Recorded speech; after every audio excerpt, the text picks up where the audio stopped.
Have you ever worked so hard for success that one day you looked up and realized your child had grown without you? In this slow and heartfelt real English story practice, I share how I chased the American dream, worked endless overtime, nearly lost my family, and finally discovered what success is truly worth, and what it should never cost. What is success worth? Picture this for a second. One quiet night in America, the house finally still, the coffee in your hand already cold, and a question slips into your mind that refuses to leave. Not loud. Not dramatic. Just heavy enough to make your chest feel tight. What is success worth if it quietly steals your child's childhood? That was the moment my comfortable story about hard work began to crack. If you are here to practice slow and clear English, you are in the right place. But this video is more than listening practice. It is a real-life emotional journey, my journey, of building a life in the United States while slowly realizing that success and happiness are not always on the same team. When I first arrived in the US, my mindset was simple and laser-focused. Work hard. Earn more. Move forward. Like many immigrants chasing the American dream, I believed effort alone could solve almost everything. Long hours. Temporary. Stress. Manageable. Missing a few family moments. Necessary sacrifice.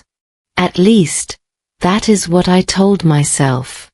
In the beginning, my English was careful and slow. I could communicate, but every conversation required energy.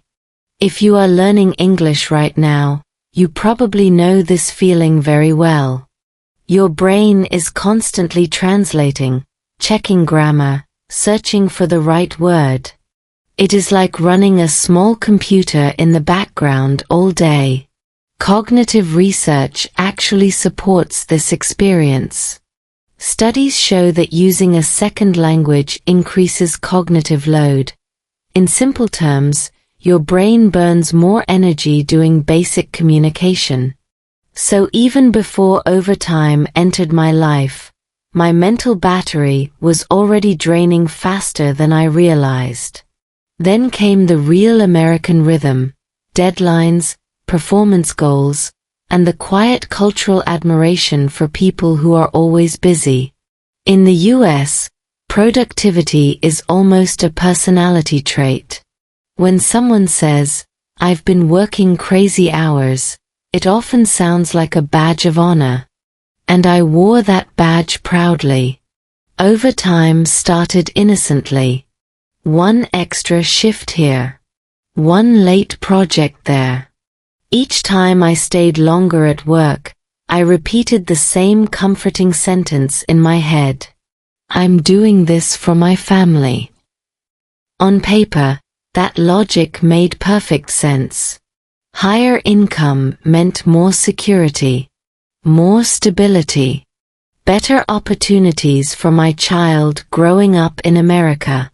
The math looked clean and responsible. But emotional math is rarely that simple. There is a concept in behavioral psychology called goal shielding. When your brain locks onto a major goal, like financial success, it automatically filters out competing priorities. Family time, rest, even personal health. Not because you do not care, but because your attention system becomes tunnel vision with a salary. Looking back, I can see exactly when this tunnel started forming. At home, life still looked normal enough. We had dinner together, sometimes. We talked, briefly. I was physically present in many moments, but mentally still half inside my email inbox. If you have ever nodded during a conversation while secretly thinking about work, you know this strange half-present state. The dangerous part is how reasonable it feels. Nothing dramatic was falling apart. No big argument. No major crisis. Just small moments quietly slipping past me like loose change falling through a hole in my pocket. Meanwhile, my son was growing. Not suddenly. Not in one movie-style montage. Slowly. Day by day. The way real childhood happens. There is powerful research from developmental psychology showing that children measure connection very differently from adults. Adults value big gestures, vacations, expensive gifts, major milestones. Children, however, build emotional security from frequent small interactions. Eye contact, short conversations, 5-minute play sessions. 5 minutes to you might feel tiny. To a child, it can feel like being fully seen. At the time, I did not fully appreciate this difference. My definition of being a good parent was still heavily influenced by financial responsibility. Provide well. Work hard. Build stability. Those were my core metrics of success. And in many ways, I was succeeding. The job was stable. The income was improving. Life in the United States was becoming more comfortable month by month. From the outside, my story looked exactly like progress. But stress has a sneaky side effect that neuroscience talks about often: attention narrowing. Under chronic pressure, the brain prioritizes urgent tasks and quietly downgrades emotionally important but non-urgent moments.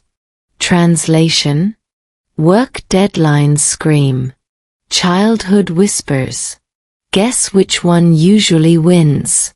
If your English learning journey has ever felt stuck, tired, or inconsistent, there is a lesson hiding here for you too. Motivation rarely disappears because you are lazy. More often, your cognitive bandwidth is simply overloaded. Work, family pressure, financial stress, they all compete for the same limited mental energy. Back then, I thought my biggest enemy was time. I was working too many hours. Sleeping too little. Practicing English only when I had leftover energy, which honestly was not often. But the deeper truth was more uncomfortable. The real problem was not just my schedule.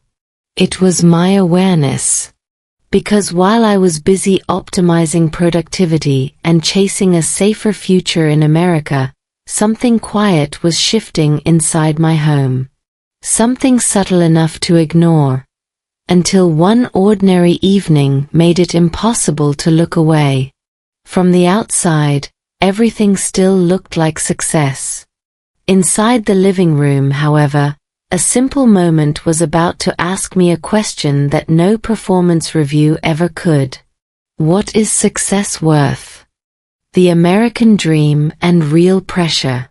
Cold Air has a very honest personality. It doesn't care about your plans, your hopes, or your carefully prepared life strategy. The first winter I experienced in the United States made that very clear. I stepped outside my small apartment one early morning, and the wind hit my face like reality itself saying, "Welcome. This is the real version of the American dream." If you have ever moved to a new country, you know the strange mix of excitement and quiet panic that follows you everywhere. On the surface, everything looks full of opportunity. Underneath, your brain is working overtime just trying to keep up. Back then, every day felt like a listening test. At the grocery store, I listened carefully. At work meetings, I listened even more carefully. Even ordering coffee required full mental focus. Medium latte, please, I would say slowly, making sure every word landed correctly. When the barista replied too quickly, my brain would freeze for half a second. That tiny moment every English learner knows very well. That moment when sound enters your ears but meaning arrives slightly late. If that has happened to you, congratulations. Your brain is doing exactly what second language research says it does. Studies in psycholinguistics show that adult language learners process spoken English more slowly than native speakers, especially under stress. Your brain is not weak. It is simply running more background programs at the same time. Now imagine adding immigrant pressure on top of that. Because here is something people don't always say out loud about moving to the United States. The opportunity is real, but so is the pressure. Rent is real. Health insurance is real. Performance expectations at work are very real. And when financial responsibility meets language fatigue, something predictable begins to happen. You start pushing yourself harder. I told myself I needed to prove something. Not just to my employer. Not just to my family. Honestly, also to myself. I wanted to feel that coming to America was the right decision. That the sacrifices were meaningful. That the long flights, the cultural confusion, the homesickness, all of it was leading somewhere better. So I worked. And worked. And then worked some more. At first, the overtime felt empowering. Each extra hour meant extra income, extra stability, extra proof that I was adapting successfully to life in the US. If you looked at my calendar back then, it would have impressed most productivity experts. Unfortunately, my nervous system was less impressed. Chronic busyness has a biological cost that many high achievers ignore. Research from the American Institute of Stress shows that prolonged work pressure elevates cortisol levels, the body's main stress hormone. In small doses, cortisol helps you focus. In large, continuous doses, it quietly drains your emotional patience and cognitive flexibility. In plain English, you become efficient at work, and strangely tired everywhere else. I began noticing small signs, though I did not fully understand them yet. After long shifts, my English listening felt worse, not better. Conversations that used to feel manageable suddenly required more effort. My brain, already stretched thin, was operating in what neuroscientists call cognitive fatigue. This is important if you are currently learning English. When your brain is exhausted, language learning becomes significantly harder. Not because your ability disappeared, but because attention and working memory are limited resources. Think of your mental energy like phone battery. You can run many apps, but eventually something starts lagging. Back then, I kept charging the wrong device. Instead of protecting my mental energy, I kept investing more hours into work. It felt responsible, logical, even admirable by American hustle culture standards. Meanwhile, life outside of work continued quietly. My family was adjusting to the US in their own ways. New school systems, new routines, new cultural rules that nobody formally explains, but everyone somehow expects you to understand. There is a subtle loneliness many immigrants experience that rarely appears in success stories. You are surrounded by people, yet your brain is constantly translating reality. Jokes arrive late. Small talk feels slightly mechanical.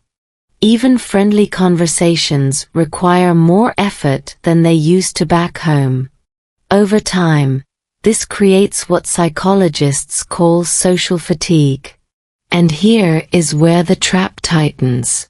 When social interactions feel effortful, many hardworking adults unconsciously retreat further into work, because work feels measurable and controllable. Family emotions, on the other hand, are messy, unpredictable, harder to optimize. So without realizing it, I began choosing the environment where I felt most competent. Work, not home. Again, nothing dramatic happened overnight. No major family crisis. No loud warning alarm. Just a gradual shift in where my time and energy were flowing. If you are listening carefully to this story, you may notice something familiar in your own life. Many people believe burnout arrives with fireworks and dramatic breakdowns. In reality, it usually arrives quietly. One extra hour. One skipped conversation. One evening where you are technically present, but mentally somewhere else. During those early years in America, I genuinely believed I was building a better future. And in many ways I was. The income improved. My English slowly strengthened. Our life became more stable month by month. From the outside, my journey looked like progress. But pressure has a way of asking for payment later. And while I was busy adapting to American work culture and convincing myself that this pace was temporary, someone very small in my home was growing up in real time. I just hadn't fully noticed yet. That realization was still coming. Slowly. Quietly. Right on schedule. Love in a strange city. Love rarely arrives with dramatic music. Most of the time, it walks into your life quietly, wearing very ordinary clothes. That is exactly how it happened to me in the United States. Not during a perfect sunset, not in some movie-style moment, but on a normal weekday that smelled faintly like takeout coffee and printer paper. At that time, my life in America was still in survival mode. Work, commute, sleep, repeat. My English was improving slowly, but conversations still required full concentration. I was functional, yes, but not yet comfortable. Every social interaction felt like walking on slightly uneven ground. Then one afternoon, something small shifted. We met in the most unromantic place possible, a community event organized for local families and newcomers. Fluorescent lights. Folding chairs. A table full of snacks that tried their best but clearly needed help. Nothing about the setting suggested that my carefully structured routine was about to change. And yet, it did. The first thing I noticed was not dramatic chemistry. It was ease. While my brain usually worked overtime during English conversations, talking with her felt lighter. Slower in a good way. She spoke clearly, patiently, without the rushed rhythm that often made my listening muscles tense. For anyone learning English, you know exactly how valuable that feeling is. When someone speaks at a pace your brain can comfortably process, your entire nervous system relaxes. Research in language acquisition shows that comprehensible input, language that is slightly above your level but still understandable, dramatically improves both confidence and retention. In simple words, when communication feels safe, learning accelerates. That afternoon, our conversation stayed simple. "Is this your first winter here?" she asked. "Yes," I said, smiling carefully. "Still negotiating with the weather." She laughed, not politely but genuinely. That small reaction did something important inside my brain. Social neuroscience tells us that genuine positive feedback releases dopamine, the motivation chemical. When conversations feel rewarding, we naturally want more of them. Without realizing it, I started looking forward to seeing her again. Our early interactions were built on small, ordinary moments. Short talks after events. Quick check-ins. Occasional shared jokes about American grocery prices, which if you know, you know. Nothing dramatic. Nothing rushed. And maybe that was exactly why it worked. Because while my professional life in the US demanded speed and performance, this connection moved at a human pace. Slow enough for my English. Slow enough for my tired brain. Slow enough for something real to grow. If you are currently practicing English, there is a quiet lesson here. Fluency does not grow best under panic. It grows in environments where your brain feels safe enough to experiment, make mistakes, and try again. Looking back, I can see that our relationship became one of my most effective real-life English classrooms. We talked about simple things first: daily routines, food, weather complaints that every American conversation somehow includes. Then gradually, the topics deepened. Family stories. Cultural differences. Future hopes that felt both exciting and slightly terrifying to say out loud. Of course, cross-cultural relationships come with their own interesting puzzles. There were moments when my literal interpretation of English created small, funny misunderstandings. Once she said, "We should play it by ear," and I spent an embarrassing 5 seconds wondering what ears had to do with scheduling plans. If you have ever learned English, you know idioms are basically the language's way of keeping learners humble. But those small moments of confusion actually strengthened our connection.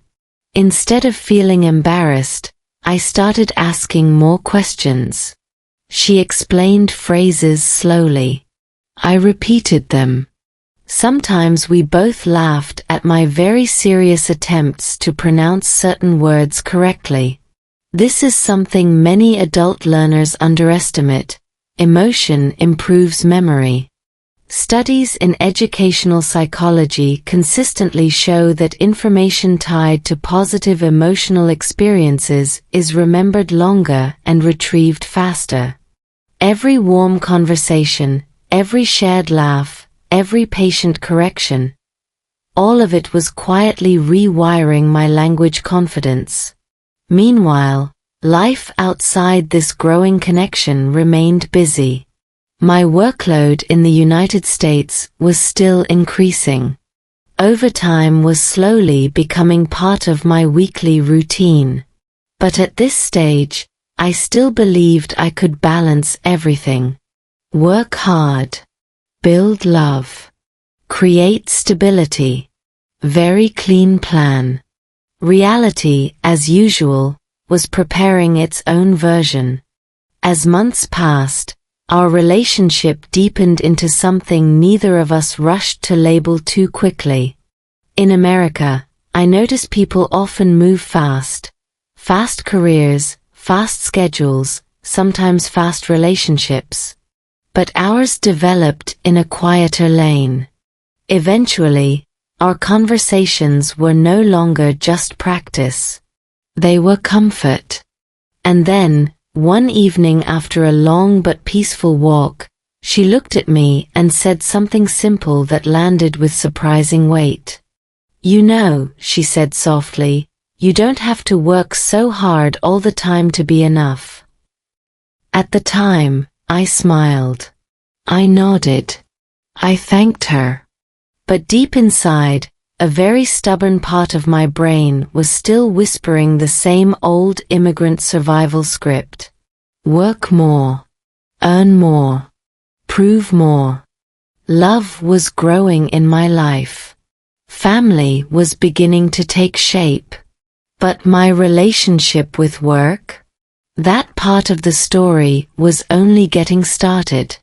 And soon, the balance I thought I could manage so confidently would begin to tilt. Overtime became my identity. There is a quiet moment in many adult lives when hard work stops being something you do and starts becoming who you are. No ceremony. No announcement. Just a slow shift in identity. In my case, it happened somewhere between my second cup of late-night coffee and another calendar notification that said urgent. At first, overtime felt temporary. A short sprint to stabilize life in the United States. That was the story I repeated, to my family, to my co-workers, and most convincingly to myself. Just this busy season. Things will slow down soon. I'm building our future. If those sentences sound familiar, your brain has probably visited the same neighborhood mine did. The American work culture has a very persuasive rhythm. Productivity is respected. Busyness is often mistaken for importance. And for someone who arrived in the US determined to succeed, the environment felt both motivating and slightly addictive. Every extra hour worked gave me a small psychological reward. Behavioral science explains this clearly. When effort leads to visible results, higher income, positive feedback, career progress, the brain releases dopamine. Over time, your nervous system begins associating long work hours with achievement and safety. In simple terms, overtime can become emotionally reinforcing. And that is exactly what happened to me. My schedule slowly stretched. What used to be occasional late nights became regular. What used to feel optional began to feel necessary. Without fully noticing, I crossed an invisible line. I stopped asking whether overtime was helpful, and started assuming it was required. Meanwhile, life at home continued moving at normal human speed. This is where the mismatch begins. Work operates on deadlines. Family operates on moments. Deadlines can be postponed, renegotiated, or extended. Childhood cannot. At the time, however, my brain was still optimized for measurable progress. Promotions made sense. Performance reviews made sense. Pay increases made very clear sense. Emotional presence at dinner? That metric was much harder to quantify. So my attention system, already trained by months of pressure, kept prioritizing what looked urgent. Neuroscience research calls this salience bias. The brain naturally focuses on stimuli that appear most immediate and measurable. In modern work environments, that often means emails, tasks, and deadlines scream louder than quiet family needs. If you are learning English while working full-time, you may recognize this exact tension. You want to practice. You want to improve. But urgent responsibilities keep jumping to the front of your mental line. Back then, my English was improving steadily at work. Meetings became easier. My listening speed increased. I even started thinking in English during certain tasks, a small milestone many learners celebrate. From the outside, everything looked like forward motion. Inside the house, however, small signs were beginning to appear. My son started saying things like, "Are you working again?" Not accusing. Not dramatic. Just curious. Children have a way of asking simple questions that adults quietly avoid answering. At dinner, I sometimes checked my phone more than I checked his homework. During family time, part of my brain remained half connected to work notifications. Psychologists call this continuous partial attention, when your focus is technically present but cognitively divided. The human brain is surprisingly good at pretending this is sustainable. For a while. Chronic overwork also creates a biological illusion known as stress adaptation. When high stress becomes routine, your body stops sending loud warning signals. You feel tired, yes, but functional. Busy, but productive. The danger is not immediate collapse. The danger is slow emotional drift. And drift is very hard to notice when you are moving forward professionally. In American hustle culture, phrases like grind, push harder, and no days off are often celebrated. I absorbed that mindset more deeply than I realized. Being the reliable employee. The one who stayed late. The one who always delivered. It felt responsible. It felt admirable. It even felt necessary. But identity is a powerful thing. The longer I stayed in this pattern, the more my self-worth quietly attached itself to productivity.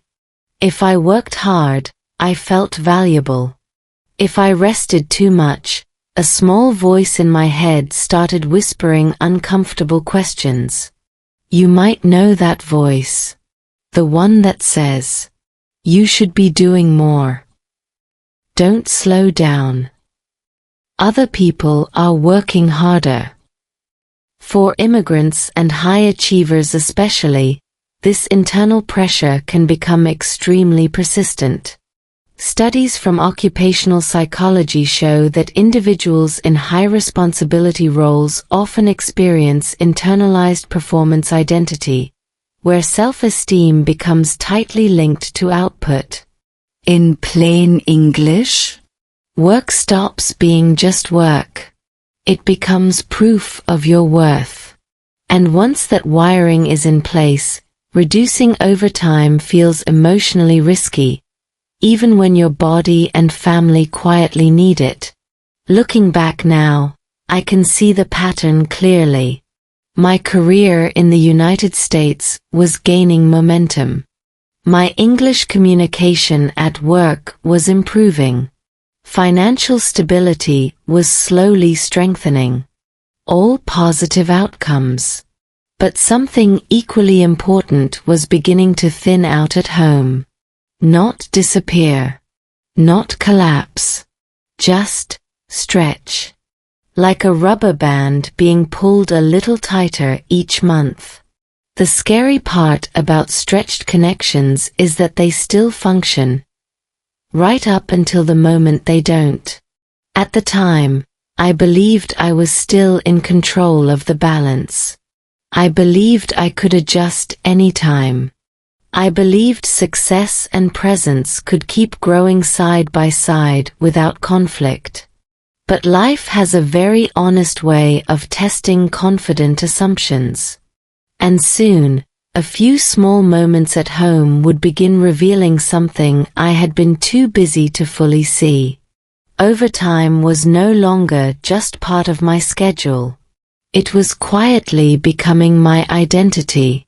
And identities, once formed, are not easy to question. The empty chair at dinner. There is a specific kind of silence that only exists at the dinner table. Not the peaceful kind. Not the comfortable kind. The kind where a chair is technically there, but the person who belongs in it is somewhere else. In my house in the United States, that chair slowly became mine. At first, I still made it home for dinner most nights. But home and present are not the same word.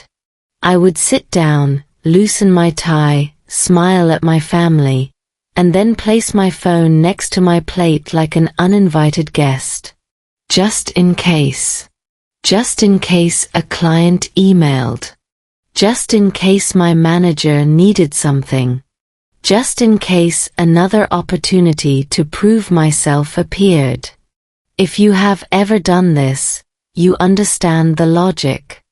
You are physically there. You are listening. You are responding. But part of your brain is still somewhere else, half connected to a digital world that never truly sleeps. Psychologists call this absent presence, when your body is in the room, but your attention is divided.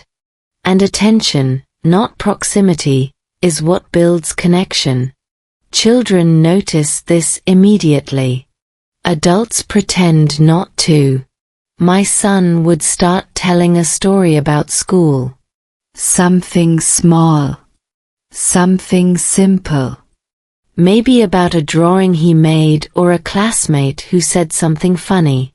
Halfway through his sentence, my phone would vibrate. And in that split second, before I even consciously decided, my eyes would shift downward. It only took 2 seconds. But to a child, 2 seconds can feel like a full stop. Research in child development shows that when parental attention is frequently interrupted, children may reduce their attempts to initiate conversation. Not because they are angry, but because they learn, subconsciously, that the reward for sharing is inconsistent. That realization came much later. At the time, I thought I was balancing everything reasonably well.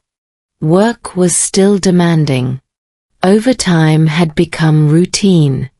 My career in America was progressing in ways I once prayed for. Financial stability was stronger than it had ever been. On paper, I was fulfilling the classic definition of success. But emotional accounting works differently than financial accounting. Money accumulates. Moments do not. One evening stands out in my memory with uncomfortable clarity. I arrived home late. Again. My son was already in pajamas. My wife had saved me a plate of food, carefully covered in the microwave.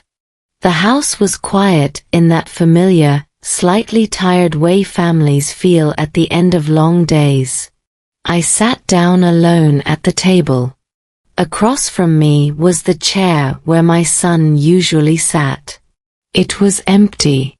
For the first time, I noticed how symbolic that chair felt. Not because he wasn't physically there, he was just asleep, but because I had missed another evening. Another bedtime. Another small conversation that would never repeat itself in exactly the same way.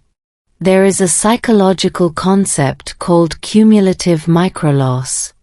It refers to small, repeated losses that individually seem insignificant, but over time create a large emotional gap. Missing one bedtime is minor. Missing dozens begins to shape memory. And memory is where childhood lives. Meanwhile, my marriage was absorbing quiet pressure too. When two adults are raising a child in a fast-paced country like the US, partnership requires communication. Real communication. Not quick logistical updates between work notifications. My wife would sometimes say, gently, "You seem tired." I would respond automatically, "It's just a busy period." Busy period. Those two words became my shield. In American culture, busyness often protects you from deeper questions. If you are busy, you are productive. If you are productive, you are responsible. And if you are responsible, no one should question your priorities. At least, that is what I believed. But emotional distance does not need dramatic conflict to grow. It expands quietly through reduced eye contact, shorter conversations, shared fatigue that never gets discussed because everyone is understanding. One night, after I came home especially late, my wife said something simple that landed heavier than any argument. He asked if you live at work. She said it calmly, not accusing, not dramatic, just factual. In that moment, I laughed awkwardly, but inside, something shifted. Children do not measure love by income. They measure it by presence. And presence is not something you can schedule for later. If you are learning English and listening carefully to this story, there is a subtle connection here. Language fluency improves through consistent exposure.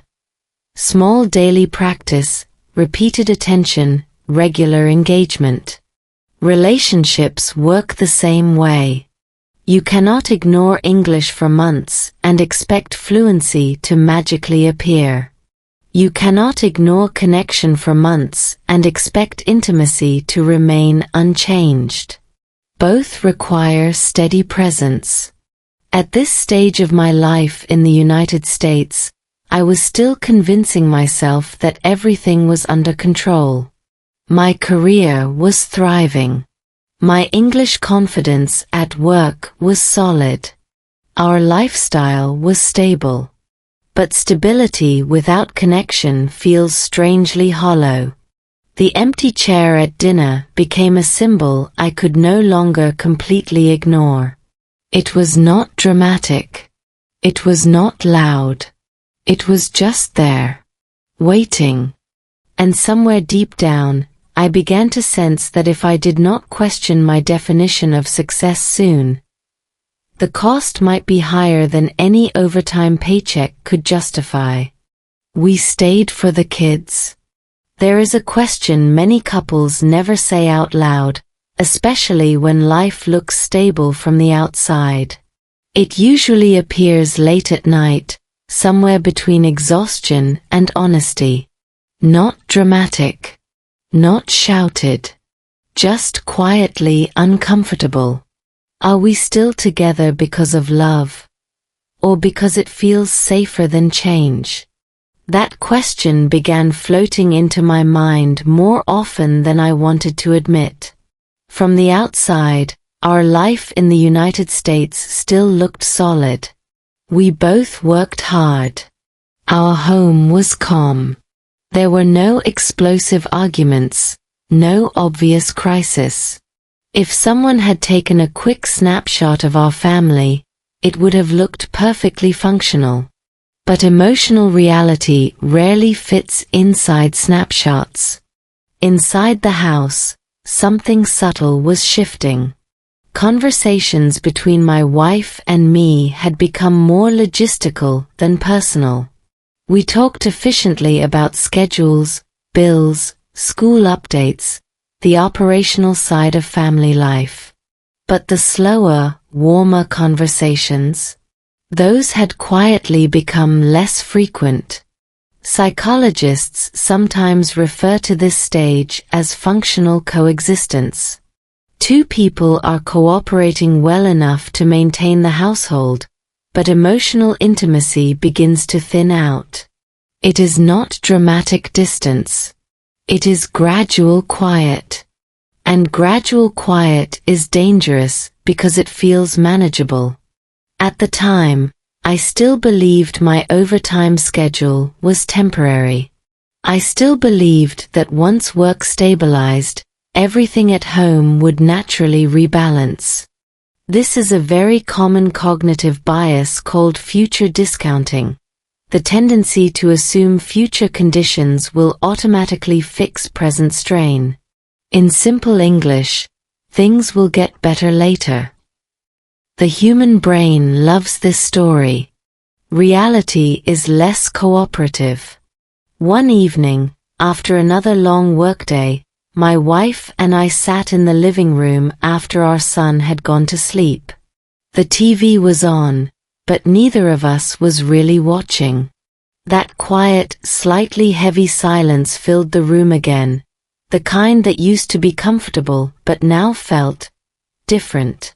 She spoke first. "Do you ever feel like we're just managing life instead of living it?" Her voice was calm, not accusing, just tired in an honest way. My first instinct was defensive logic, the classic provider response. "We're doing what we have to do," I said. "It's for the family." That sentence had protected my identity for years. But this time, it didn't land the same way. Because she nodded slowly and said something that stayed with me much longer than I expected. "I know. I just wonder sometimes, are we doing this for love, or just because it feels safer for him?" Him. Our son. There it was. The question many parents quietly carry. Staying together for the kids is one of the most emotionally complex decisions adults face. Research in family psychology shows mixed outcomes. Children benefit from stable, low-conflict homes, but they are also highly sensitive to emotional climate. Kids may not understand adult problems, but they are remarkably skilled at detecting tension. In other words, children do not just need parents who stay. They need parents who are emotionally present when they stay. That distinction hit me harder than I expected. Up until that point, my internal narrative had been very clear. Work hard. Provide stability. Maintain the family structure. By those metrics, I believed I was succeeding. But now a more uncomfortable layer was emerging. Structure is not the same as connection. Presence is not the same as partnership. And over time, my trusted symbol of responsibility was quietly complicating both. If you are learning English while managing work and family, this moment in the story carries an important psychological insight. The human brain has limited emotional bandwidth. Chronic stress and overwork do not just reduce energy, they reduce empathic capacity, your ability to fully tune into other people's emotional signals. It is not that you stop caring. It is that your nervous system becomes too busy to notice subtle cues. Looking back, I can see how often I defaulted to problem-solving mode instead of emotional listening mode. When my wife expressed concern, my brain searched for solutions. Work harder, earn more, stabilize faster. But sometimes, what relationships need is not faster solutions. They need slower attention. That night, sitting in our quiet American living room, I did not have a clean answer to her question. And the absence of a clear answer made me deeply uncomfortable. Because if I was honest, truly honest, part of me had begun to rely on routine and responsibility to avoid a harder emotional conversation. We were not unhappy. But we were also not as connected as we once were. And children, even very young ones, often sense that emotional temperature better than adults expect. My son was still cheerful, still loving, still excited to show me small things from his day. But a quiet thought began forming in the back of my mind. What if he is adapting to my absence more than I realize? What if busy has slowly become his normal? That possibility sat heavily in my chest. For the first time since arriving in the United States, success at work and peace at home no longer felt automatically aligned. The two paths, which once seemed perfectly parallel, were beginning to drift slightly apart. Not dramatically. Not yet. But enough for me to finally notice the space between them. And once you see that space, it becomes very hard to pretend it isn't growing. One sentence that stopped me. Sometimes transformation does not arrive through a dramatic crisis. It arrives through one simple sentence, spoken casually, innocently, without any intention to change your life. It was a Saturday morning in our home in the United States. For once, I was not at work. No meetings. No urgent deadlines. Just a quiet weekend that felt almost unfamiliar. My son was sitting on the living room floor building something with small plastic blocks. I was nearby, laptop open, not fully working, but not fully present either. That in-between state had become my default mode. He looked up at me and said, "Dad, are you going to work today?" I smiled. "No, not today." He paused for a second, then said something that sounded light, almost playful. "Oh, so today you're really here." Not angry. Not dramatic. Just honest. That sentence moved through me slowly, like cold water. Today you're really here. In his mind, there were apparently two versions of me, the physical version and the really here version. And I suddenly realized I had been confusing the two for a long time.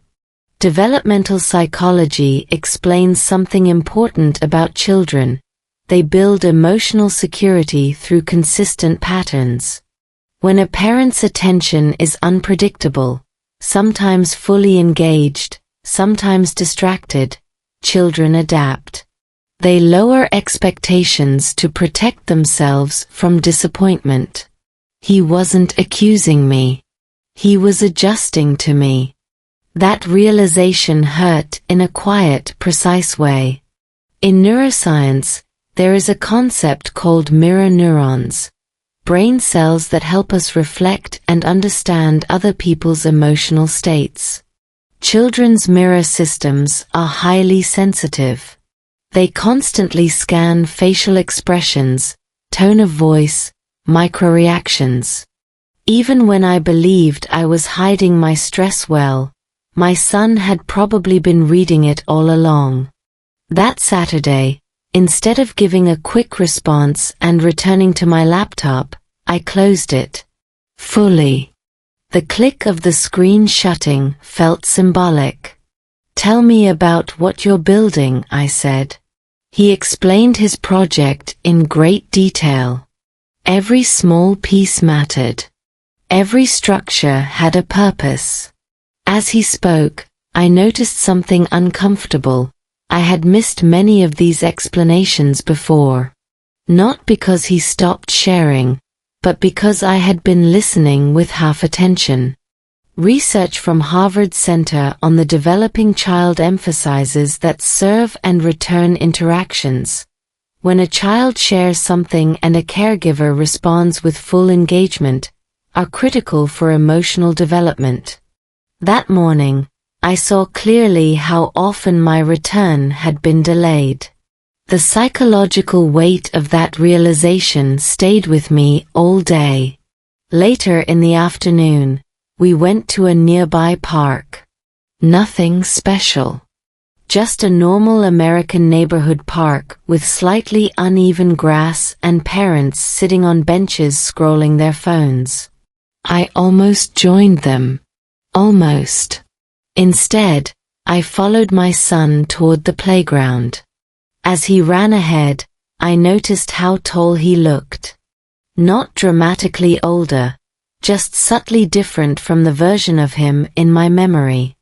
And that is when another thought hit me. Childhood does not pause while you work overtime. It does not wait for your promotion. It does not slow down because you are tired. It moves forward quietly, every single day. There is a psychological phenomenon called time compression under stress. When adults operate under chronic pressure, weeks blur together. Months pass quickly. You feel busy constantly, yet unable to recall specific details. Children, however, experience time differently. Their lives are made of firsts. First experiences. First jokes. First disappointments. Their days are rich with novelty. And I had been missing too many of those firsts. That evening, after we returned home, I found myself sitting at the kitchen table long after everyone had gone to bed. No laptop. No phone. Just silence. For the first time, I allowed myself to ask the question without defensiveness. What if my definition of success is incomplete? Up until then, success meant financial stability, career growth, adaptation to life in the United States, improving my English, building a respectable professional identity. All good things. But what if success also includes being emotionally available at 10 a.m. on a random Saturday? What if it includes knowing your child's current favorite game without checking your calendar first? The sentence echoed again in my mind. So today you're really here. It was not a complaint. It was a mirror. And mirrors are uncomfortable because they show you things logic tries to protect you from seeing. That night, something shifted. Not dramatically. Not perfectly. But clearly. I realized that if I continued defining success only through productivity and income, I might wake up one day with a very successful career, and a son who had already grown past the stage where he asked me to play.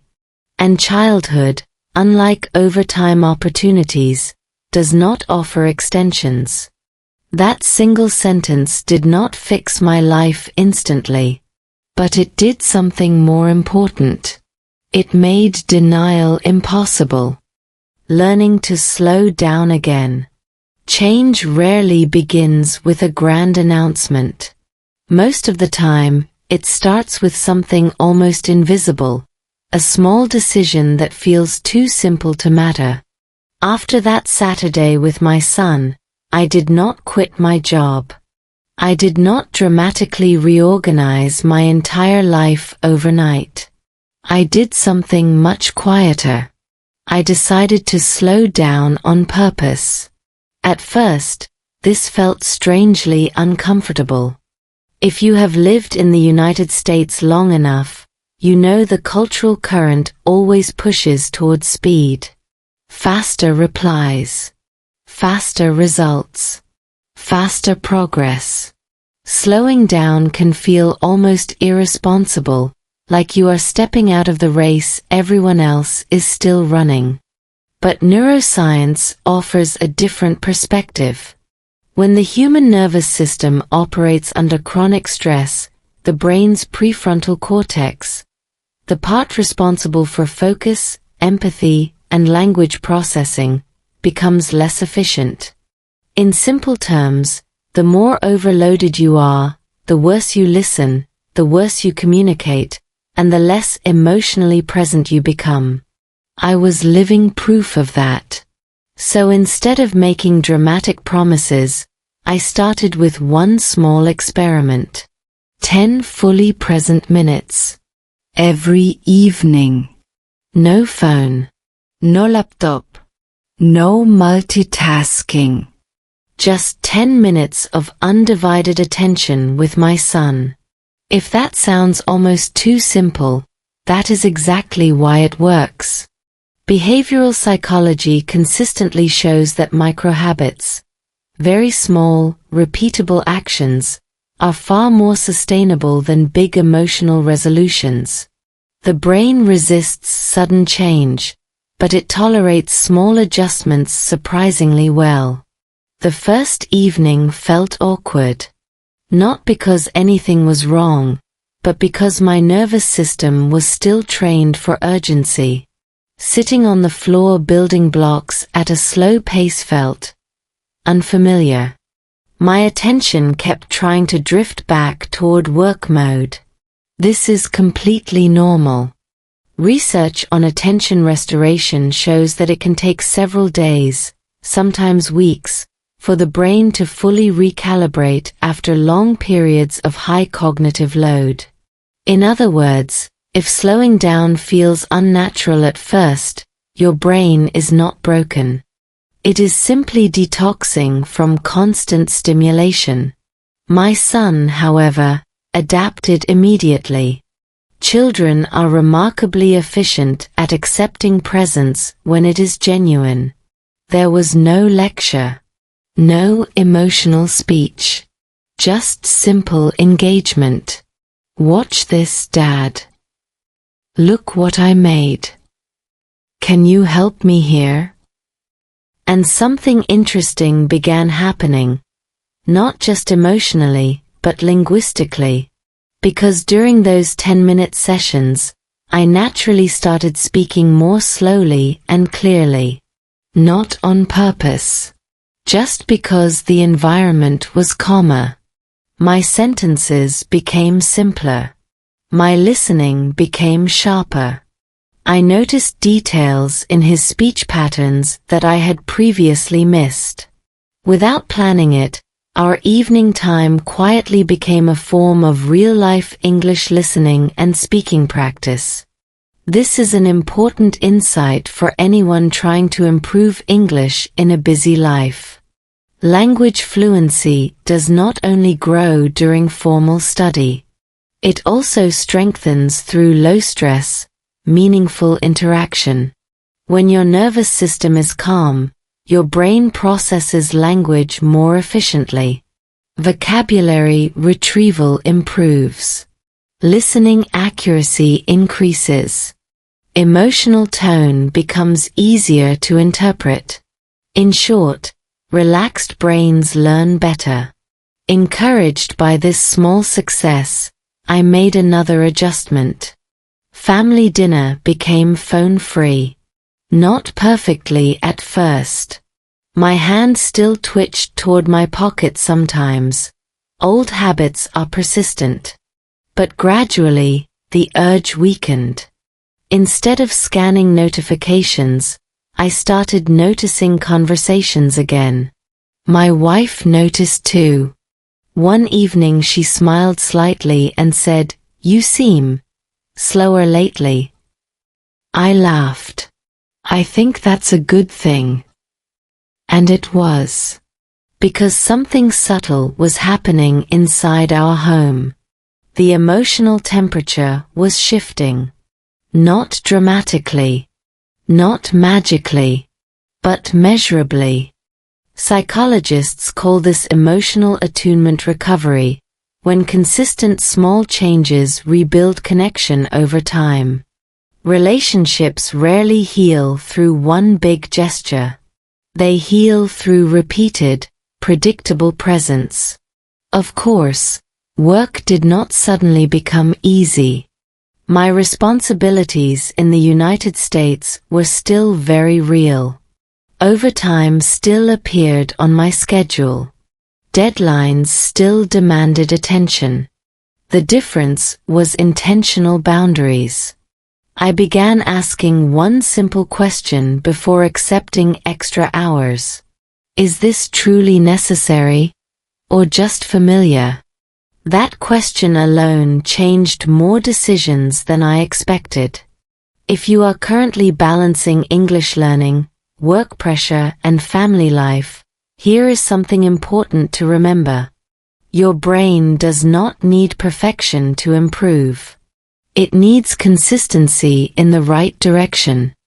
10 focused minutes of listening practice daily beats one exhausted 2-hour session once a week. 10 minutes of fully present family time beats 2 distracted hours in the same room. Small attention, repeated often, rewires both language skills and relationships. Weeks passed. Then months. The changes remained subtle from the outside. My career continued. My English at work kept improving. Life in America stayed busy, but no longer completely overwhelming. Inside the house, however, something warmer had returned. Not perfectly, not permanently, but clearly enough for me to recognize. Slowing down had not reduced my progress. It had clarified what progress was actually supposed to serve. And for the first time in a long while, when my son looked up during our evening time and said, "Dad, watch this," I was not half somewhere else. I was really there. And that simple shift was just the beginning. Learning to speak clearly again. There is something strangely humbling about realizing you need to relearn how to talk to the people you love. Not because you forgot the language, but because somewhere along the way, speed replaced clarity, and efficiency quietly replaced connection. That was the stage my wife and I had reached. We were not fighting. Not distant in any dramatic way. But many of our conversations had become compressed, functional, optimized for logistics instead of understanding. Did you pay the bill? What time is the meeting? Can you pick him up? Efficient, yes. Emotionally rich? Not exactly. One evening after dinner, one of our newly protected, phone-free dinners, my wife looked at me with a small, thoughtful smile and said something that made me pause. "You know," she said gently, "we talk better when you speak slowly." There was no criticism in her voice, just observation. And she was right. Because something interesting had been happening over the past few weeks. As I intentionally slowed down with my son, that slower rhythm was beginning to carry into my conversations with her too. My sentences were more deliberate. My listening more patient. Without planning it, I was rediscovering a powerful communication principle. Speed impresses. Clarity connects. From a neuroscience perspective, this makes perfect sense.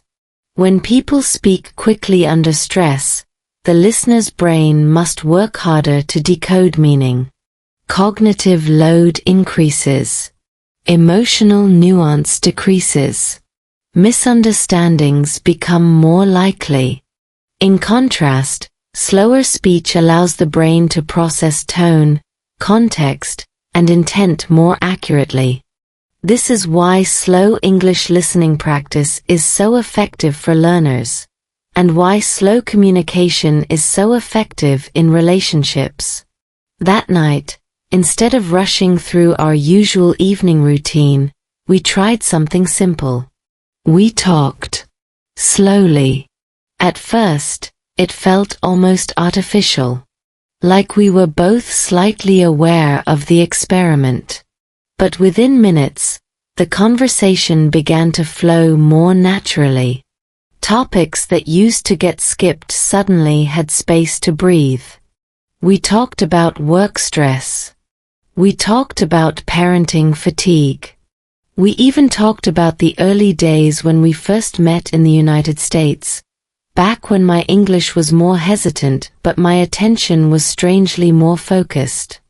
There is an interesting finding in relationship psychology called processing time advantage. When conversations slow down, both people's nervous systems shift out of defensive mode and into reflective mode. This increases empathy, reduces reactive responses, and improves emotional accuracy. In simple English, when you slow down, you understand each other better. Over the following weeks, my wife and I developed a small evening ritual. Nothing complicated. After our son went to bed, we spent a few minutes simply checking in. Not about schedules, but about how the day actually felt. Sometimes the conversations were short. Sometimes they went deeper than expected. But something important was happening. We were relearning each other's emotional language. If you are practicing English while managing adult life, there is a powerful parallel here. Many learners focus heavily on vocabulary and grammar, which are important, but overlook rhythm and pacing. Fluency is not just about knowing words. It is about giving your listener time to receive them. Interestingly, my professional communication also began improving during this period. In meetings at work, I noticed that when I spoke slightly slower and more clearly, people responded more positively. Fewer clarifying questions. Fewer confused expressions.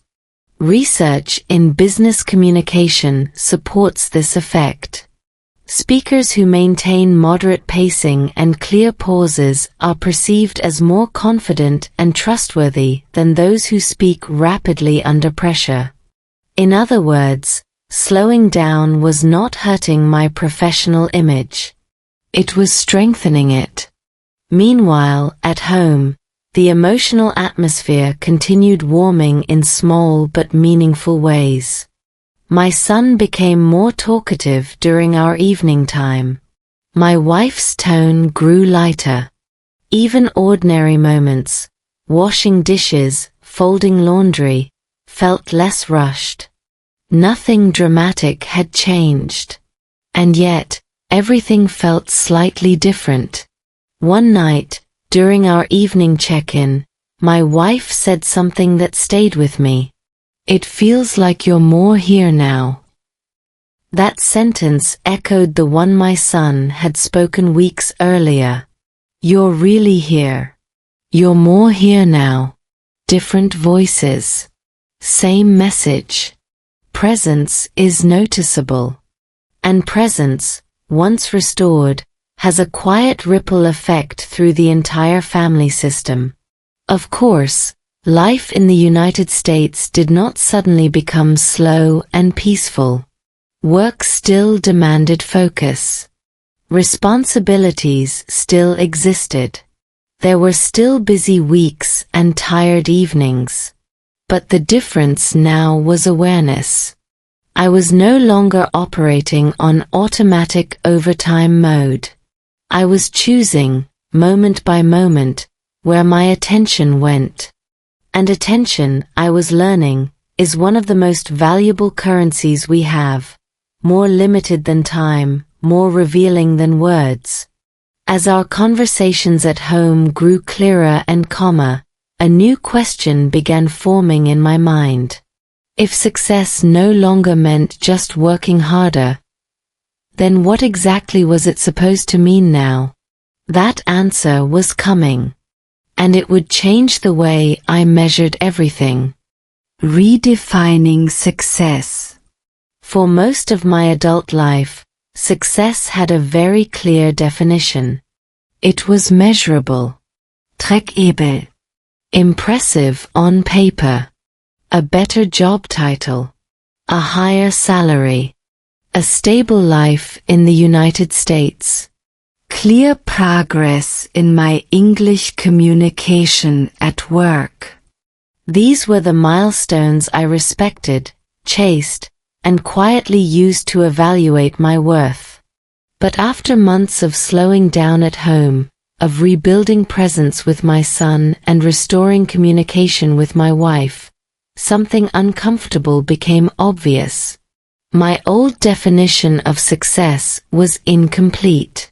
Not wrong. Just incomplete. There is a powerful concept in psychology called cognitive reframing. It refers to the process of changing how you interpret a situation without changing the situation itself. The external facts may remain the same, but your internal meaning shifts, and that shift changes behavior. That is exactly what began happening to me. My job in America had not changed dramatically. I was still responsible, still committed, still ambitious. But the emotional weight I assigned to overtime began to decrease. Before, overtime felt like proof of dedication. Now, it started to feel like a trade.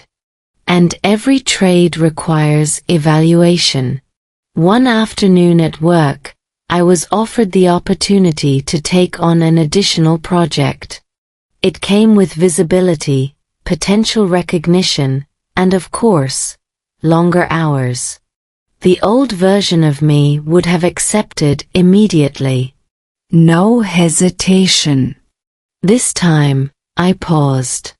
Not because I lacked ambition, but because I had new data. I thought about Saturday mornings at the park, about slow dinners, about the quiet pride I felt when my son said, "Dad, watch this," and I actually did. I thought about the evenings when my wife and I spoke clearly, slowly, without rushing to the next task. Then I asked myself a question that had once felt almost rebellious. Will this opportunity add to my life, or just expand my workload? Behavioral economics teaches that humans often overvalue visible rewards and undervalue intangible benefits. Salary increases are visible. Promotions are visible. Emotional presence at home is not easily displayed or compared. But invisible does not mean insignificant. In fact, research from long-term happiness studies, including the Harvard study of adult development, consistently shows that quality relationships are among the strongest predictors of life satisfaction and emotional well-being. Not income alone. Not professional status alone. Relationships. That research began to feel less abstract and more personal. For years, I had equated success with forward motion. Moving ahead professionally meant progress. Slowing down felt like falling behind.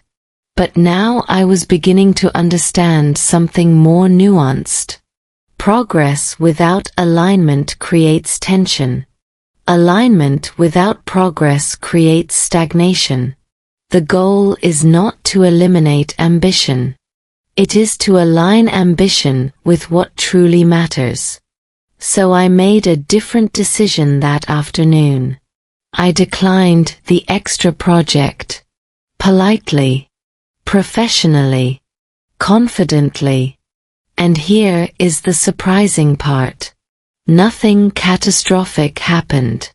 My career did not collapse. My reputation did not suffer. The world continued spinning exactly as before. What changed was internal. A small but powerful shift in identity.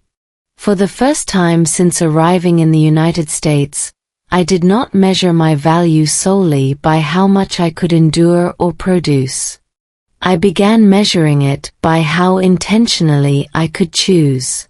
Choice is a form of power we often forget we have. Many high achievers operate in what psychologists call automatic striving mode, continuously pursuing the next milestone without pausing to reassess whether the pursuit still aligns with their deeper values. That had been me. Now, I was experimenting with conscious striving instead. Striving with boundaries. Striving with awareness. Striving without sacrificing the very relationships I claimed to be protecting. Interestingly, This shift also influenced my English learning mindset. Instead of obsessing over sounding perfect or impressing colleagues with complex vocabulary, I focused on clarity and connection. My communication became more authentic. Ironically, that authenticity made me more confident. Success, I realized, is not a single destination. It is a dynamic equation. Income plus presence. Ambition und Attention. Growth plus gratitude. Remove one side entirely, and the equation becomes unstable. One evening, after dinner, I asked my son a question I had avoided for years. What makes a good dad? He thought for a moment, then answered simply, one who plays. Not one who works hard. Not one who buys things. One who plays. Children are remarkably efficient philosophers. That answer did not erase my responsibilities. It did not cancel bills or reduce professional expectations. But it clarified my priorities in a way no performance review ever had. Redefining success did not mean abandoning effort. It meant recalibrating cost. And for the first time in a long time, the cost-benefit analysis of my life in America was starting to make emotional sense. The final piece of this journey was still forming. A deeper understanding of what staying, loving, and building truly meant. But one truth was already clear. Success is not only about what you achieve. It is about what you refuse to lose along the way. Home became the destination. There is a quiet moment in many life journeys when you realize the thing you were chasing was never meant to replace the thing you already had. It is not a dramatic discovery. It arrives gently, almost like your nervous system finally exhales after holding tension for too long. That is what began happening in our home. Nothing in my external life looked radically different. I was still working in the United States. Still committed to my career. Still improving my English communication every day. From the outside, my routine looked familiar. But inside the house, the emotional climate had shifted in a way that was impossible to ignore. Dinner felt warmer. Conversations lasted longer. Laughter appeared more often. Not the polite kind, but the spontaneous kind that fills a room before anyone realizes it started. Psychologists sometimes describe this phase as relational repair through consistency. Not through grand gestures. Not through emotional speeches. But through repeated, predictable presence over time. That is exactly what we were building. One evening stands out clearly. We were sitting together after dinner. No phones, no television noise, just the soft background sounds of a normal American neighborhood winding down for the night. My son was explaining a story from school, using dramatic hand gestures that made the whole thing more entertaining than it probably needed to be. I noticed something subtle, but powerful. He was not checking to see if I was distracted. He was not pausing mid-story to regain my attention. He was simply talking. Freely. Comfortably. That small behavioral shift told me more than any emotional conversation could have. In child psychology, there is an important indicator of secure connection, uninterrupted sharing. When children feel confident that a caregiver is fully present, they speak more fluidly and with fewer attention checks. In simple English, they stop guarding their excitement. That night, I realized my presence was no longer being tested. It was being trusted again. Trust, especially in families, rebuilds slowly. Research from attachment theory consistently shows that reliability over time matters more than intensity in isolated moments.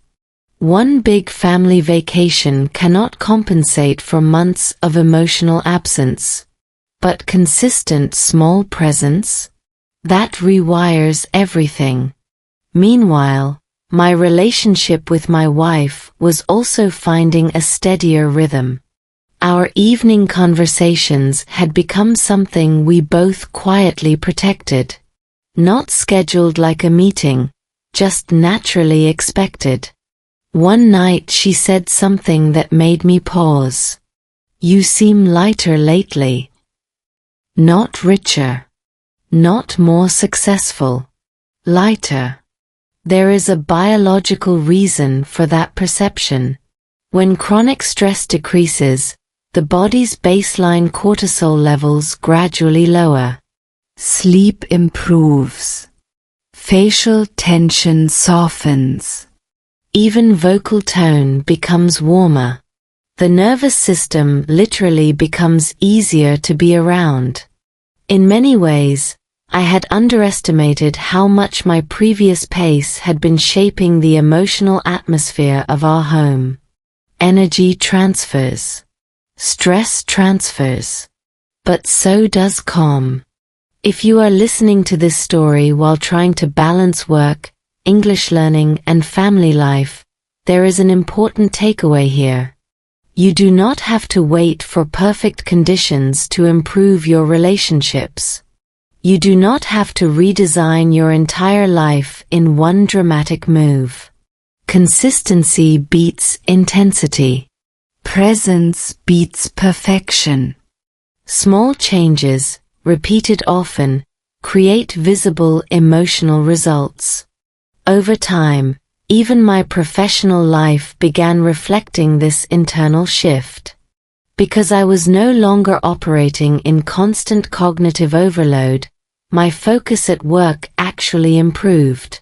My English in meetings became clearer. My responses more thoughtful. Research in performance psychology supports this counterintuitive effect. Sustainable productivity often increases when chronic stress decreases. Burnout reduces cognitive flexibility, while balanced nervous systems support better decision-making. In other words, slowing down at home did not sabotage my career. It stabilized it. One Saturday morning, the same time of day that had triggered my earlier wake-up call, my son ran into the living room holding a new drawing. "Dad, come see." I followed him without hesitation. No internal debate. No quick glance at my phone. Just movement toward what mattered. As he explained every detail of the drawing, I noticed something quietly beautiful. I was no longer calculating the moment. I was living it. That shift may sound small, but psychologically, it represents a major transition. When your brain stops treating presence as a scheduled task and starts experiencing it as natural behavior, the underlying identity has changed. And identity change is the deepest level of habit transformation. Looking around our home that morning, I finally understood something that had been slowly forming over the past year. The American dream had not betrayed me. My definition of success had simply been too narrow. Work mattered. Stability mattered. Growth absolutely mattered. But home, real emotional home, was never supposed to be the thing I visited after success. It was supposed to be the reason success existed in the first place. And for the first time since arriving in the United States, that truth no longer felt theoretical. It felt lived. The final chapter of this journey was not about choosing between ambition and family. It was about understanding how to hold both, without losing either. A happier ending than I expected. If you had asked the earlier version of me, the one constantly checking emails at the dinner table, the one proudly collecting overtime hours like trophies, how this story would end, I would have given you a very predictable answer. Work harder. Earn more. Eventually relax. That was the plan. Life, as usual, wrote something smarter. The ending of this journey did not come with dramatic music or a perfect, problem-free life. I still live and work in the United States. Deadlines still exist. Busy weeks still happen. English is still a language I continue improving every day. But something fundamental has changed. Success no longer feels like a race I am afraid to slow down in. It feels like something I am allowed to define. And that shift, quiet as it sounds, has changed everything about how I move through my days. These days, my schedule still includes work commitments, but overtime is no longer automatic. It is intentional. Chosen carefully, not reflexively accepted. That single behavioral change has created more emotional space than I ever expected. Family dinner is now protected time. Not perfectly every single night. Real life in America is still busy, but consistently enough that it has become part of our family rhythm. My phone stays out of reach. My attention stays in the room. And the results are subtle but powerful. My son talks more. My wife smiles more easily. Even the ordinary evenings feel fuller, like the air in the house carries less invisible tension. Research from positive psychology often emphasizes that well-being rarely comes from eliminating responsibility. Instead, it comes from aligning daily behavior with core values. When actions and priorities finally match, the nervous system relaxes in a very noticeable way.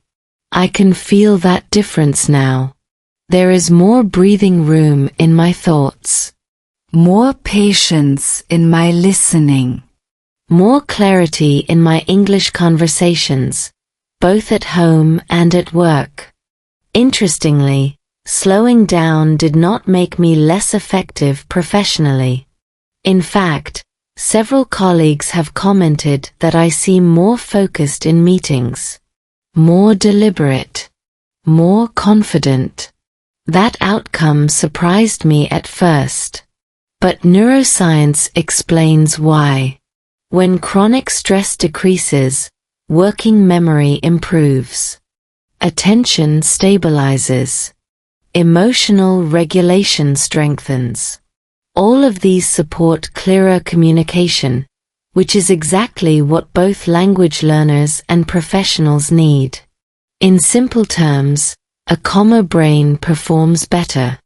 If you are watching this video because you are tired from work, tired from learning English, tired from trying to hold everything together, I want you to hear something clearly. You are not behind. You are not failing. Your nervous system may simply be overloaded. And overload is not a character flaw. It is a signal. A signal that your attention, your most valuable resource, may need gentle rebalancing. Looking back, the biggest lesson my journey in the United States taught me was not about productivity or language mastery. It was about cost awareness. Everything valuable has a cost. Career growth has a cost. Financial stability has a cost. Even the American dream, as beautiful as it can be, has a cost if pursued without reflection. The goal is not to avoid effort. It is to choose your costs consciously. These days when my son says, "Dad, watch this," I almost always do. Not because I became a perfect parent overnight. Not because my schedule magically cleared. But because I finally understand what is truly scarce. Not time. Attention. And attention, once scattered for too long, is very expensive to rebuild. One evening recently, after we finished dinner together, my son looked at me and said something simple. "You're home a lot more now." No dramatic speech. No emotional music. Just quiet observation. And in that moment, I realized something that would have shocked the earlier version of me. I did not feel like I had sacrificed success. I felt like I had finally defined it correctly. If this story helped you practice English listening even a little, and maybe reflect on your own balance a little too, then this time we spent together was worth it. Because in the end, success is not only measured by how far you go. It is measured by who is still smiling beside you when you get there. If this story felt a little too familiar, that's not an accident. Because somewhere out there, someone is still working late tonight, still telling themselves, just a little more. Then I'll slow down. But here's the quiet truth most people learn too late. Success means nothing if the people you love experience you only in passing. On this channel, we don't just practice real slow English listening. We practice seeing life more clearly.